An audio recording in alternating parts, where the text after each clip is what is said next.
All right, so we are going to start with our panel discussion. So we have our panelists from today. We're going to ask every panelist to answer the same question.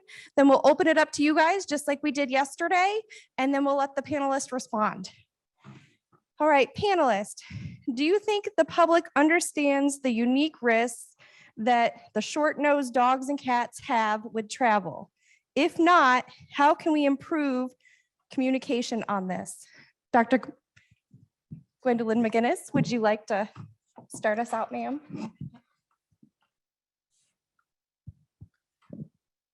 It would seem, as a primate expert, I would say that it seems like the public is not well aware of the brachycephalic issues. I appreciate that. I would generally agree. As a not regulated wildlife by Fish and Wildlife Service, I would also say that. I think in general, though, beyond that specific example, I think a lot of the general public doesn't know wildlife laws, regulations, rules, how to transport stuff in general. I agree. And I also think that in general, when they're going to buy a dog or get a dog, they don't know what a good dog looks like AKC registered or anything like that. They don't know what good confirmation of a dog looks like. I agree. The public does not really understand that. And I think a social media initiative might assist in that and almost try to start at 24 to 40 demographic. I mean, I'm not a marketing expert, but I think that they control the world on social media. See how many likes and comments we can get on that, right? Well, I think we all have heard the most popular dog now is a French Bulldog, which is brachycephalic. So they're very popular. And me personally, I do love the conformation. I think they're gorgeous dogs too, but the general public does not know the health risks associated with them. So there needs to be something educational campaign somewhere to assist with that. Yeah, I think I'm going to sound like a broken record. I also agree that the public does not understand the risk with transporting brachycephalic animals. I think that the education component is really important, but I think that owners of these dogs need to be provided this information at multiple steps in the pathway or the lifetime of the animal. I think it starts with the breeder, making sure that owners are aware that these dogs have some increased health risks for certain activities. I think it has to be carried through by the veterinarian. I think as veterinarians, we are obligated to talk to our clients about the potential health risks of the pets that they own, so that as you're filling out that health certificate, you're letting them know that there's risks if you fly this dog in hot weather, if they're going to have difficulty anyway because they have a flat face. I think as an airline representative or a shipper or an IPATA member, as you are taking reservations for these animals coming through your facilities, that you're also alerting owners to the potential risks. So I don't think it's one single education campaign. I think it's education across the community as a whole for the betterment of these animals. All right, those got better as they came. So now I have nothing to say to that. Okay, Juan, do you have anything that you would like to say about that? Would you like me to repeat the question? Just like everybody else, I do agree that it has to be more, the regular person will need to be more informed about the risk of owning a brachycephalic dog or cat, and perhaps having something at the end on the USDA website, right on the pet travel page might help in educating the general public. Awesome. Now we're going to put it out to you guys. What do you guys think? If you have a suggestion in Q&A, then go ahead and put it in for Karen. Any comments here? Everybody thinks it's perfect?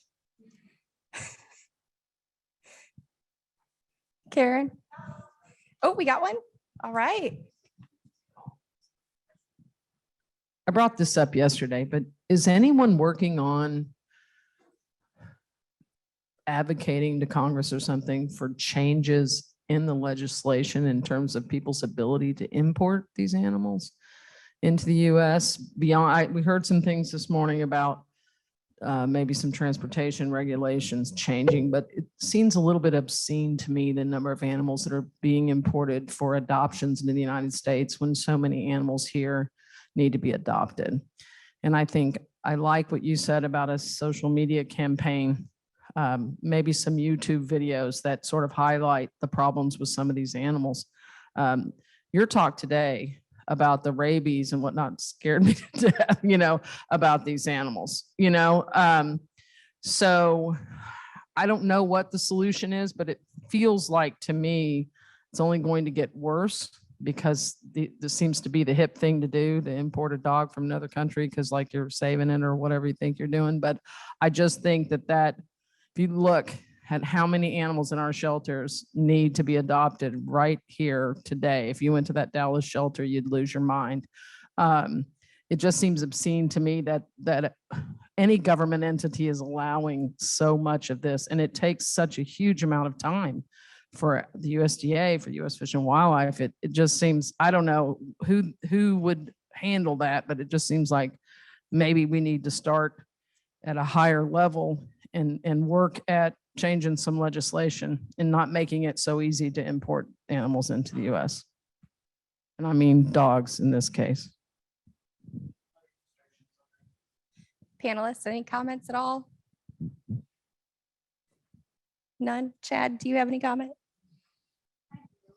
All right.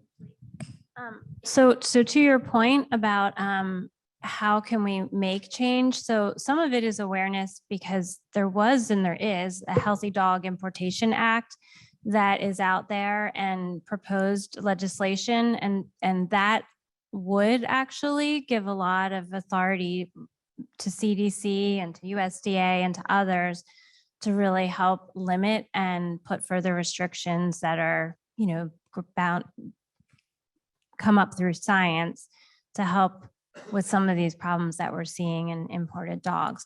But I know I wasn't even aware of it until it just came in my inbox as an AVMA member to say, hey, by the way, this is out there and you may want to support this as an AVMA member. And so, but you're right, the general public isn't aware of things like that. Awesome. Karen, any comments? Perfect. We got another one over here.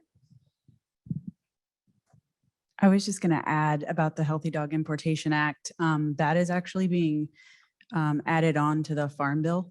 So look for that language to be added on into the Farm Bill for this year and the updates with the Farm Bill. So if you want to support that, make sure that you're talking to your legislators and seeing that followed through and added in.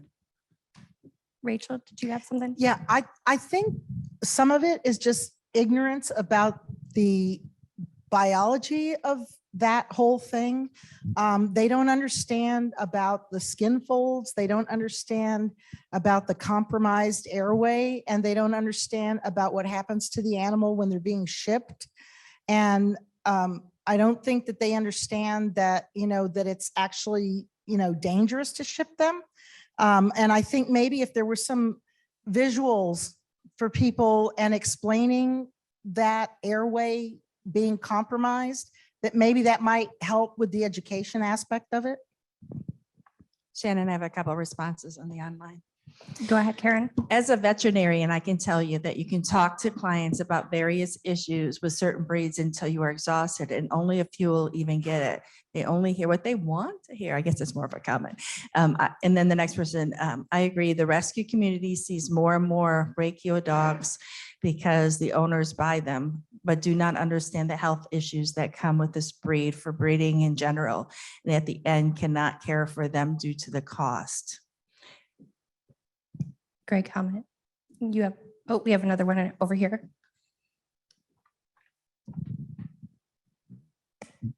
Another comment back on the Healthy Import Dog Act and how do you change policy? So this conversation about imported dogs has come up at the Animal Welfare Committee of the US Animal Health Association or USAHA the last couple of years. So I think there's starting to be some momentum through state animal health officials, state veterinarians, state departments of ag on this topic as well, because they're experiencing the frustration of tracing dogs, right? They don't know where they go after they get imported. And then if there's some type of brucella concern or something like that, they don't have any idea where they are in the state. So I think you've got an opportunity too to share information with state animal health officials in your state or with your state Department of Ag about the importance of that, of cleaning up those laws. Okay, I have one more. The suggestion is to include multi-level education with a USDA accredited module for vets when it's time for renewal on these specific topics. Okay, Bonnie, did you have a comment? Yeah, and I think this is a kind of cliche bureaucratic answer, but federal government, what do you expect? I think that it's each of our responsibilities to kind of be the change we want to see as well. And writing to your Congress folks and making sure that you're voting for policy that you want to see is super important. As someone who works for the government, I know that I am bound to what our legislation says, what our acts say, what our regulations state. That is what guides me. And for a lot of the federal agencies, it's the same thing. We don't operate outside of what those regulations are. So I think if there is certain things we want to see, we have to make sure that we are hounding, let's say, our government officials to get them to write policy that will change certain things. I think it's all of our responsibilities to do that. Great comment. Karen, any additionals? Okay, next question. Are there technologies that could improve animal welfare during transportation? What technologies are currently being used that could or should be expanded upon? Juan, did you want to start us out? Sure. So from the top of my mind, this one that we're just about to implement, which is the tracking of the shipment of the consignment, which can actually tell temperature and humidity levels as well. So I think those things are very important when you're transporting live animals. And yeah, if everybody could adopt the same parameters would be great. I mean, to have all that across the board, wherever you go. Great. Oh, question is, what are the technologies that can improve animal welfare during transportation? What technologies are currently being used or could or should be expanded upon? I heard that. I just didn't hear the last one. So Oh, I'm sorry. the comment, yeah. Well, as far as technologies, there's a lot of technology that's coming out now with like a geofencing where animals can be tracked with chips much easier than they used to be. And so I think that in the future, there's going to be development with that to where a lot of the animals that are transported could be tracked and it can monitor the animals much better. And I know it's still not here yet, but I've seen a lot of technology changes in those kind of tracking devices. And so we use a lot of drones and other things with our properties because they're so large with all the animals. And so we're looking forward to having that same technology where you don't have to have the large battery packs that you'd normally have to put a collar on an animal to track things that you want to follow, that everything's becoming micro, because now you have like those Apple AirTags and things like that that are working so well that we're hoping that that comes into the future so that animals that are being shipped, because sometimes we're not there in the beginning or at some point in the stage where they're being shipped on something and we can track them that way. So I'd love to see that technology coming down the pipe here soon. But other than that, there's a lot of things that with equipment that are getting better to keep the animals in more comfortable situations with the heating and cooling that we use in our trailers and our technology, of course, with the video equipment to monitor the animals, things like that have improved quite a bit. Awesome, thank you. I think one of the things that we need to do is move away from paper-based medical records and documents. I think we've got to get things into electronic systems so that importers cannot alter the paperwork. And I'm talking specifically about dogs. And, I do think that agencies like USDA Veterinary Services with their VHIC system, they're definitely moving in that direction. I think they're kind of taking the lead on that. I think there are some other agencies, like my own, unfortunately, that are a little bit behind the 8 ball on that. We still are very paper-based, and we have got to get away from that if we want to really, truly be able to verify the information that we're seeing. One of the things that we're currently working on is looking at rabies laboratory titers and having results transmitted electronically to us so that results are not altered or edited in the paper-based form that importers provide. So I think we've got to get away from the paper-based systems. It's more economic, it's more green, it's environmentally friendly. And so I think that's something we should look forward to. The technology that we currently use in our transport, our cameras, remote thermometers, I think we could even start using some respiration monitors with some laser beams on the animals to see, I've been on a couple transports where they were doing respiration rates every hour on dolphins for 5 minutes, and they really use that data as they were moving along. Of course, it's very labor intensive, but it's critical to the success of the transport. So I think there's a lot of technology that we can lean into, but there's no substitute for human eyes on the animals too during transport.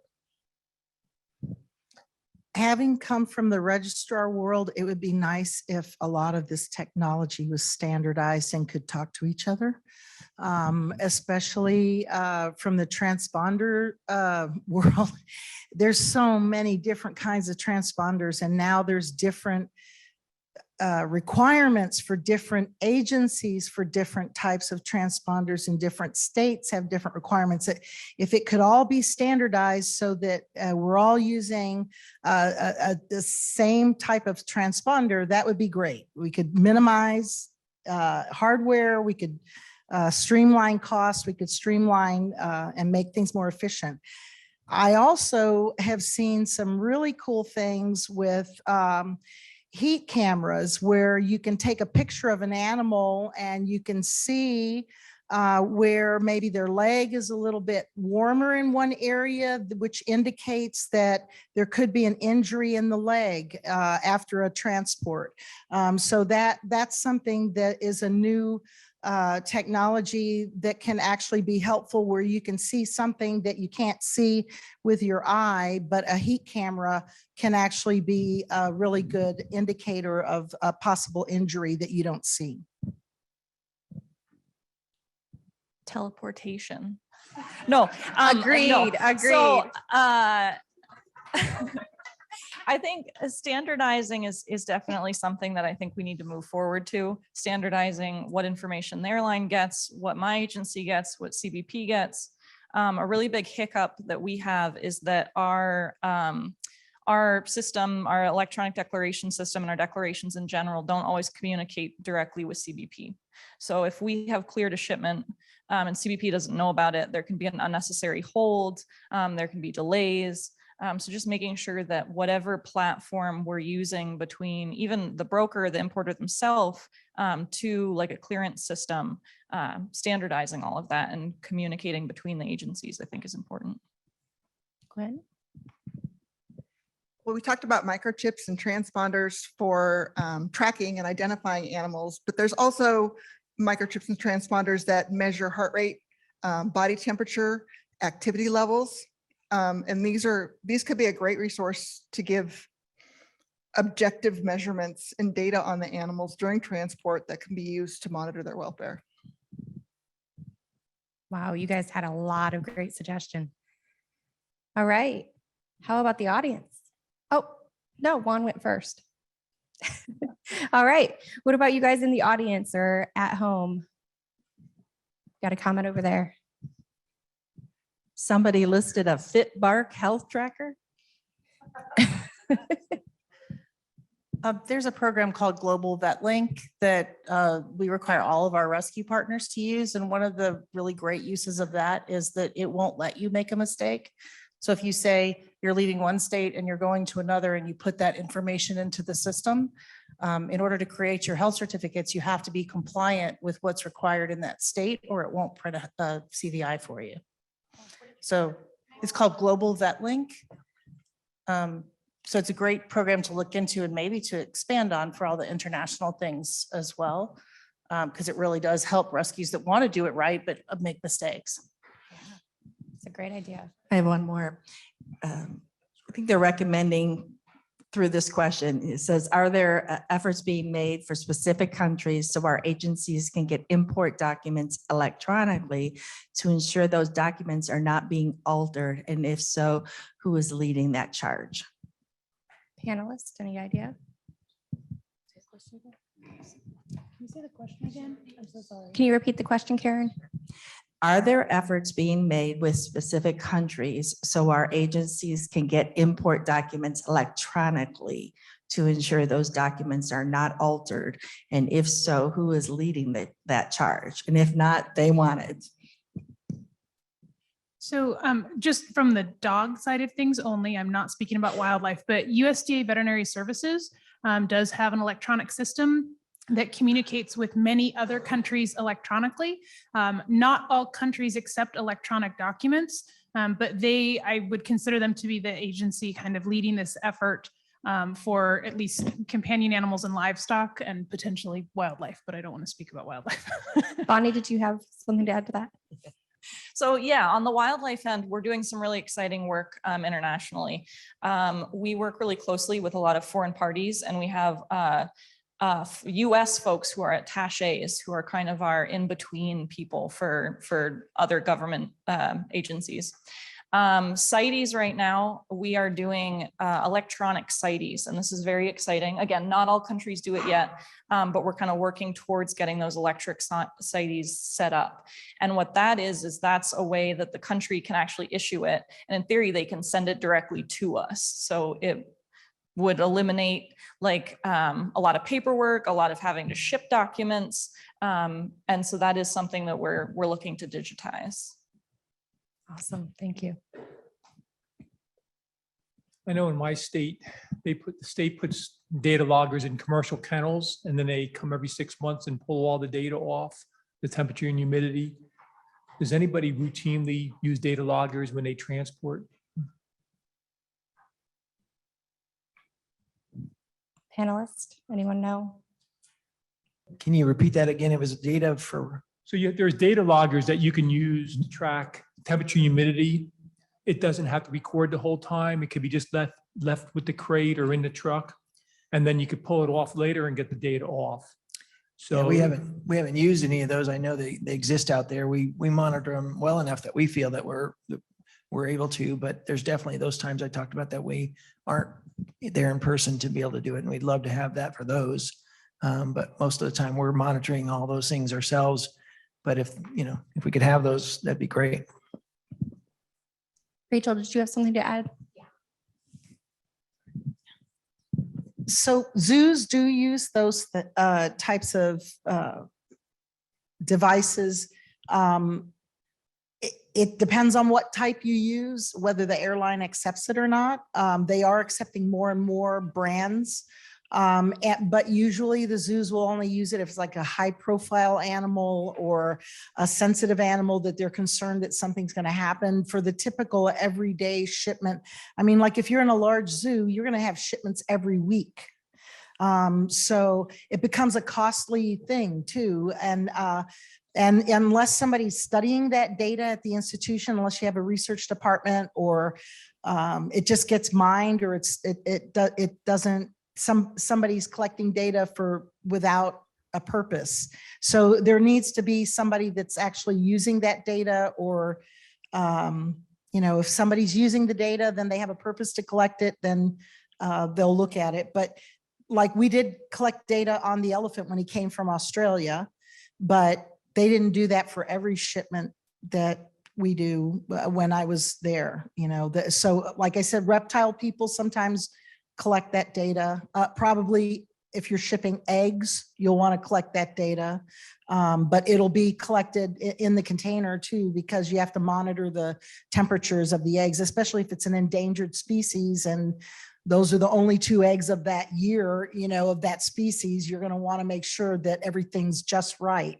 So it's kind of tricky as to whether you're going to do it or not. But I was also going to add about technology and about monitoring or recording data.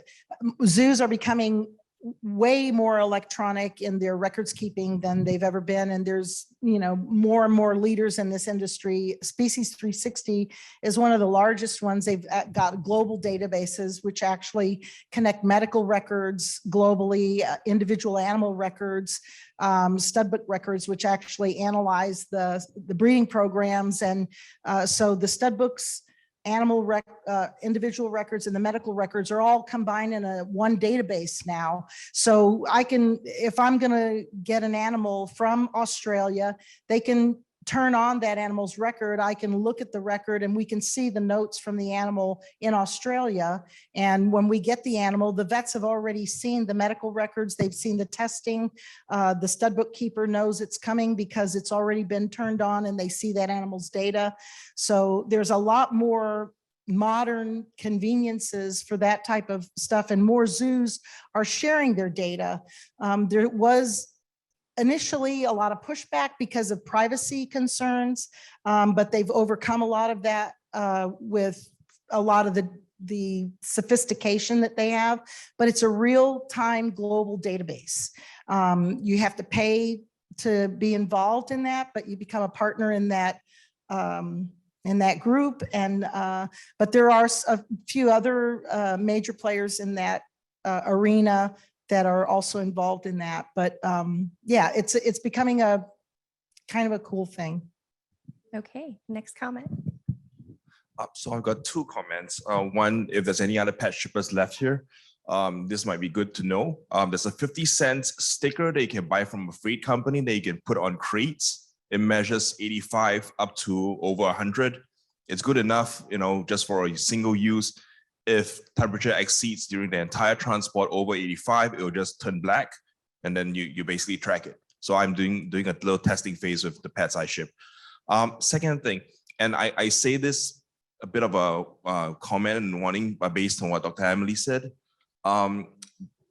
Standardized digitization is wonderful, but obviously not all countries will follow suit. And even then, they might have their own ISO that will not really, sync and properly. But there's also a problem with education. So what my company has been discovering is that, so I'll just say it outright like this. Pets undergo have to meet veterinary conditions. They have to go through vaccinations and tests before they get exported. So what happens if a company basically gives the pet owner or the entity who's exporting pets the entire stack of documents, completely fraudulent, bearing USDA's stamp and Auburn and KSU's lab report together with the sticker? Within 1 week, FedEx to the owner and the owner ships out. The problem is the cargo handling is not educated to check these documents. They look authentic enough. They do not call USDA to check whether that particular reference number is right, and the pets get shipped. So possibly together with digitization, we don't forget that the education of it is also necessary. I'm hoping that with digitization, whoever's in the middle, there are lots of people in the middle handling things. Do not forget and just rely on the digitization, which just as easily could be faked. Yeah.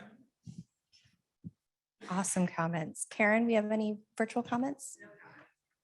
Okay, so we will go on to the next question. What educational opportunities would you suggest should be offered to the public to improve animal welfare during transportation?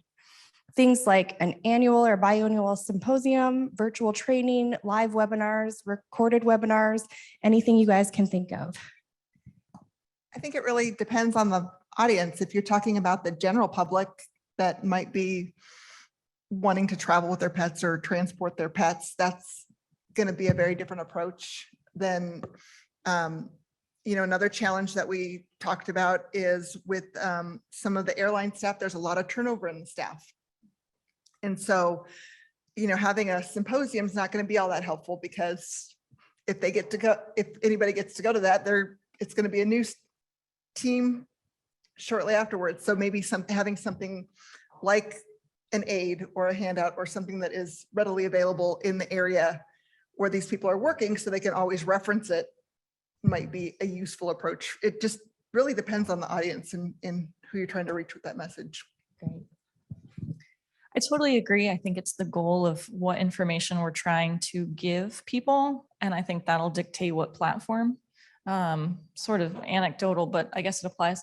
When I was growing up, I watched a lot of like Steve Irwin and Jeff Corwin and like all that kind of stuff. And that's how I was exposed to like animals and like even animal welfare to some degree. And I think getting messages out on platforms that the general public view, such as like a social media or TV, or have like a news anchor do a segment about something and mention why animal transport is important.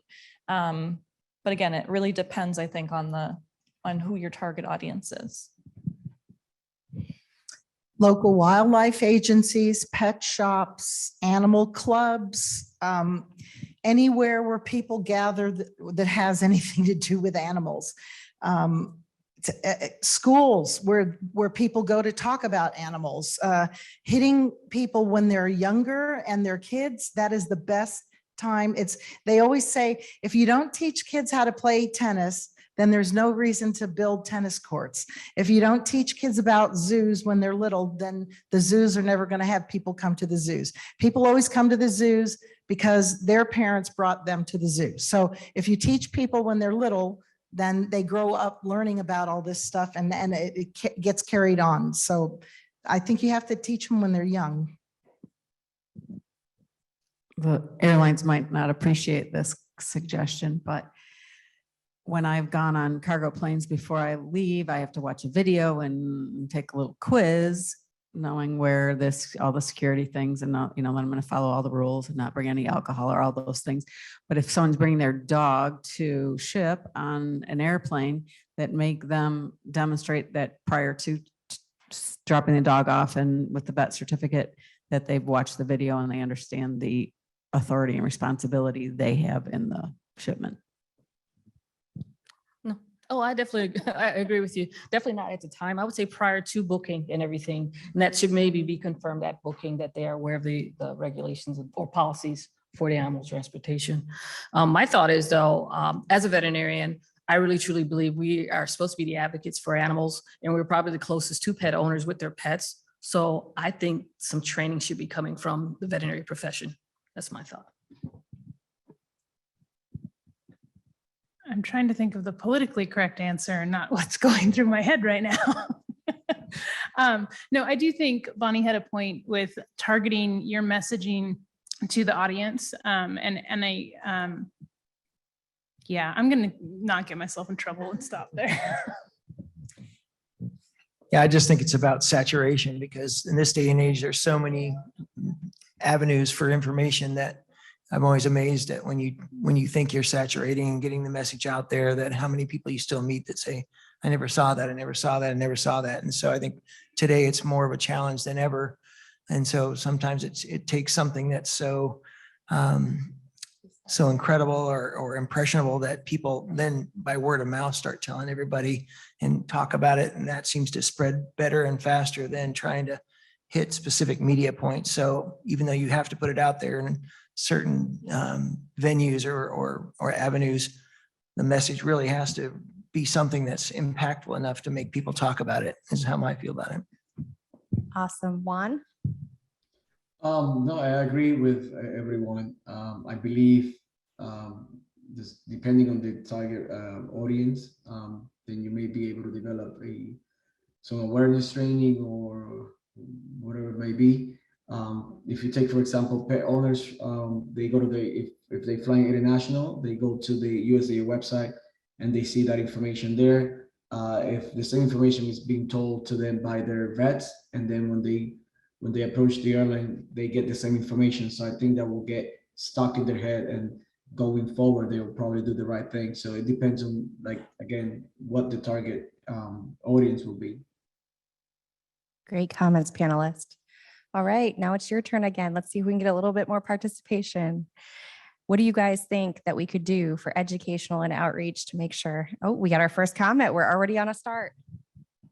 So Bonnie, you touched on this. Several of you have touched on this, but I've watched this show a couple of times. Texas Parks and Wildlife has a show called Lone Star Law, where their game wardens go out and show you the most amazing things that they have to do to either confiscate animals or educate somebody who's, got all these venomous snakes in their bedroom, or whatever crazy scenarios they come from. And, some of these zoo shows have been incredibly popular. Secrets of the Zoo, people talk about it all the time, right? So I wonder if somebody like the USDA could partner with a wildlife agency like Fish and Wildlife, or like, the CDC, an airline could sponsor it, something like that, where it's a popular thing, that people watch on YouTube or whatever, because there's so many, even just the stories you all have told today would make great, stuff to kind of draw people in, but then use that opportunity to educate about what you do and what the challenges are and what the scope of this thing is. And, I think that would be, something like that. If you've ever gotten to see the Lone Star Law, it's actually a really good show.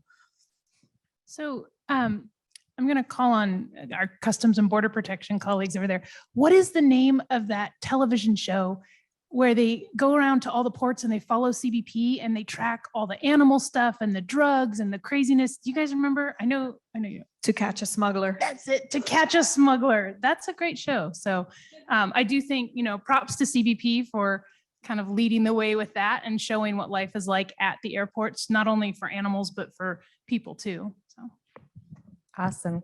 Karen, do we have any virtual comments? We don't have any virtual comments, but I have a comment. Having been a military spouse who's traveled with animals, I think that the opportunity to utilize military families in a commercial or some type of a campaign, because they do ship animals often, and using them as this is best practice. Because to be honest, most people don't know anything about transporting an animal.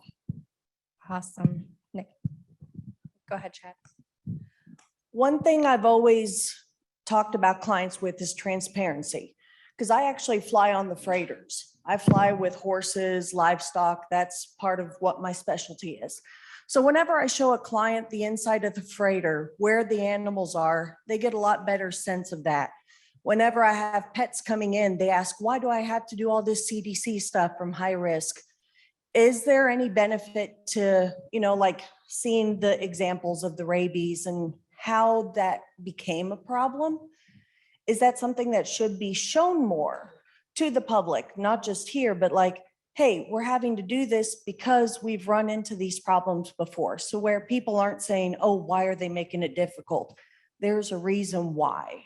Is that something that could possibly benefit, not just from that aspect, but Fish and Wildlife show all the problems, show, hey, IATA, this is what happens when you don't comply with the crates, something like that, just to show more transparency. Because the more I show my clients, when I show pictures, like I fly a lot on Lufthansa, I show them pictures I've taken at the animal lounge where their pets are going to be, Delta, y'all opening up that new facility, showing where the pets are going to be. That could also be a good education point to just have more transparency. Any comments? Sure. Yeah. So I think that is, a great suggestion.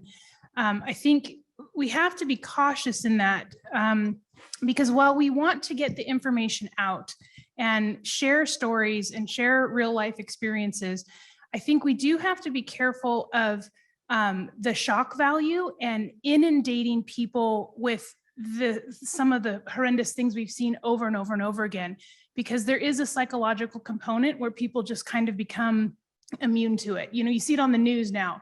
You see stories about people getting shot and you're kind of immune to it, right? And that's a horrible thing. And so I think we have to balance the educational messaging that we put out with the truth, which has a degree of shock in it, while being cautious not to inundate the audience that we're trying to reach with all these scary, horrible stories of what could potentially happen.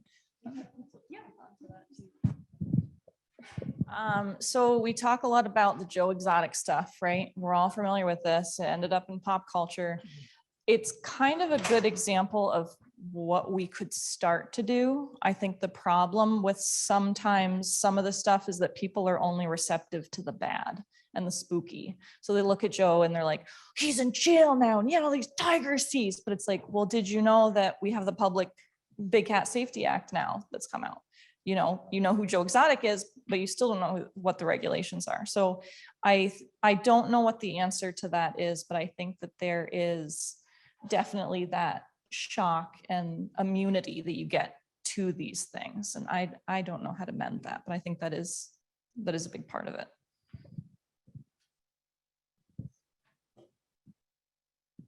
Okay, next comment.